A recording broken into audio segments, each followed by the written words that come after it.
The Wailing Convent. Chapter 1. The Arrival. The bus trundled through the winding roads of the remote countryside, jostling as it passed over uneven terrain. Amy Spencer, a young historian, clutched her notebook, feeling the vibrations through her fingertips. She gazed out the window at the dense woods, which seemed to close in around the bus as it neared its destination, St. Mary's Convent. Amy was researching an obscure piece of local lore about a demonic nun said to haunt the old convent. The story had intrigued her, a bizarre anomaly in the history of the otherwise devout order. The convent, abandoned for decades, was now a dilapidated shell. Rumors of the nun, Sister Agnes, had persisted through the generations, tales of her malevolence growing more sinister with each retelling. The bus driver, a grizzled man who had seen many a curious soul come and go, shot Amy a concerned glance as they approached the convent. "Miss, are you sure about this? That place? It ain't right," he warned, his voice gravelly and uneasy. Amy forced a smile. "I'll be fine. It's just a story after all." The bus came to a halt at the edge of a narrow path leading up to the convent.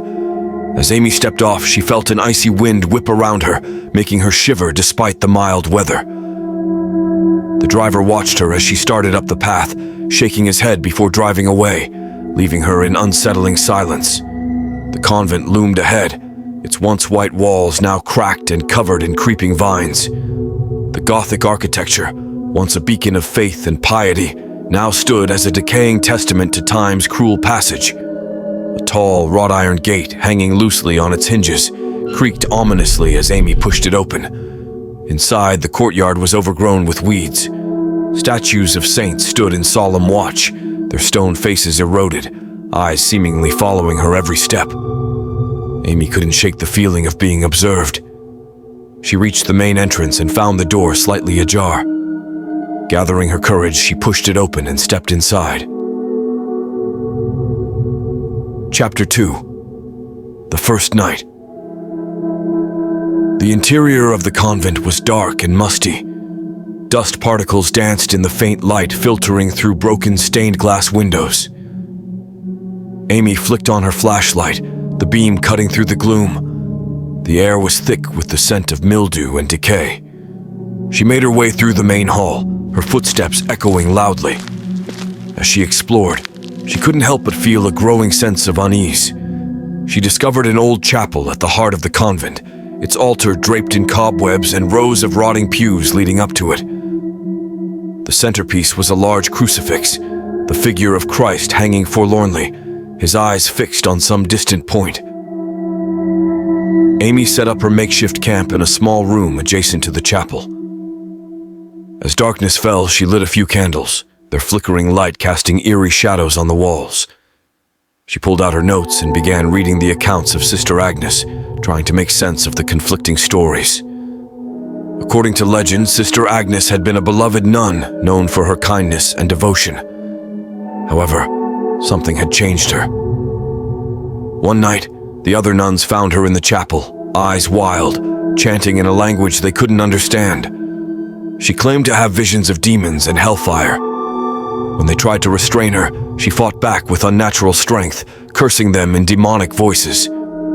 Eventually, they locked her away in a cell in the basement, where she perished under mysterious circumstances. Her spirit, it was said, never left the convent, corrupted by the evil that had taken hold of her. Amy felt a chill run down her spine as she read.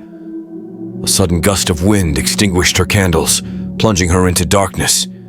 She fumbled for her flashlight and flicked it on, the beam catching a fleeting shadow on the far wall. Her heart pounded as she scanned the room, but found nothing. Just her imagination, she told herself. But the uneasy feeling lingered. She decided to call it a night, hoping that sleep would come despite the oppressive atmosphere.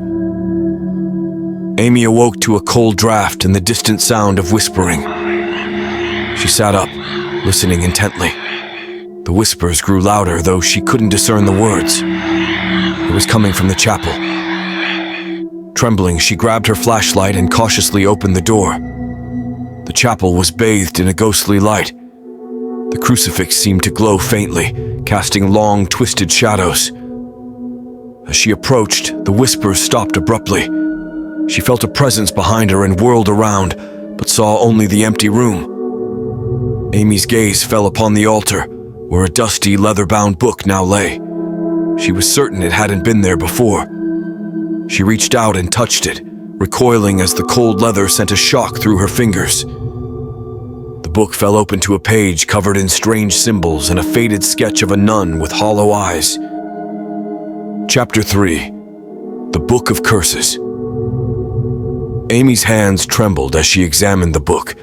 The symbols on the page were unlike any language she had ever seen. The sketch of the nun was unnervingly detailed, capturing a look of malevolent glee on her face. A name was scrawled beneath the sketch.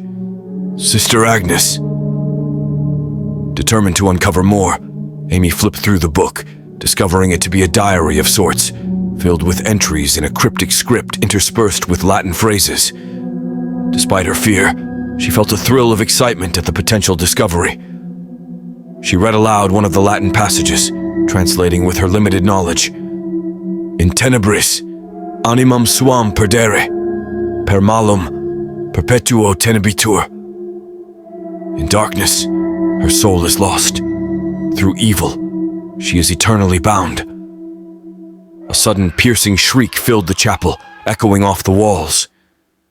Amy clapped her hands over her ears, her heart racing. The sound faded as quickly as it had come, leaving an eerie silence in its wake.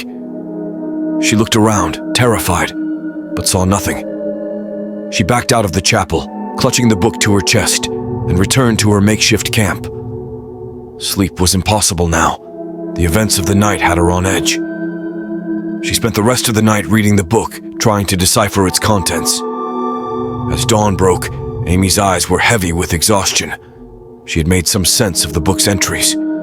They spoke of rituals and dark ceremonies, of summoning demons and binding spirits. The diary seemed to chronicle Sister Agnes's descent into madness and her eventual pact with a demonic entity. Amy's stomach churned as she realized the implications. Sister Agnes hadn't been merely possessed. She had willingly embraced the darkness, becoming a vessel for the demonic force that now haunted the convent. The whispers, the shadows, they were remnants of her cursed soul, trapped between worlds. Determined to put an end to the haunting, Amy formulated a plan. She would find the cell where Sister Agnes had died and perform a cleansing ritual, hoping to release her tormented spirit. Chapter 4. The Descent. Armed with the book and a resolve born of fear and determination, Amy descended into the bowels of the convent. The stairs leading to the basement were steep and treacherous, the air growing colder with each step. Her flashlight flickered, casting jittery beams across the walls. The basement was a labyrinth of narrow corridors and damp stone cells. Water dripped from the ceiling, echoing ominously in the silence. Amy moved cautiously, her eyes scanning the darkness for any sign of movement. The atmosphere was oppressive, as if the very air was thick with malevolence. She finally found the cell described in the book. Its door hung ajar, the iron bars rusted and bent. Steeling herself, she stepped inside. The cell was small and barren, save for a crude wooden cross nailed to the far wall. The floor was covered in ancient dried blood, and scratch marks marred the stone walls. Amy set the book on the floor and opened it to a page describing a banishment ritual. She arranged candles in a circle and began chanting the Latin incantation, her voice trembling. The air grew colder, and the shadows seemed to close in around her. As she completed the chant, a low growl resonated through the cell.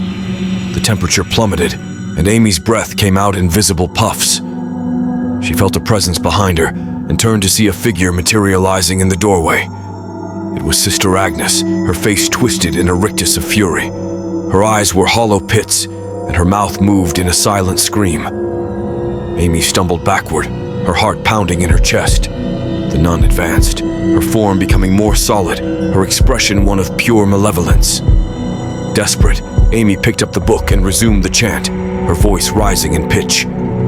The nun stopped, her form flickering. She let out an unearthly wail, her figure disintegrating into a swirl of black smoke that filled the cell. Amy fell to her knees, gasping for breath. The air cleared and the cell was silent once more. The oppressive weight lifted, replaced by a sense of calm. The ritual had worked. Sister Agnes's spirit had been banished. Chapter 5. The revelation exhausted but relieved, Amy gathered her belongings and made her way back to the surface. The morning sun was bright, the convent no longer shrouded in shadows. She felt a sense of accomplishment, having rid the place of its haunting presence. Thanks for watching. Please subscribe.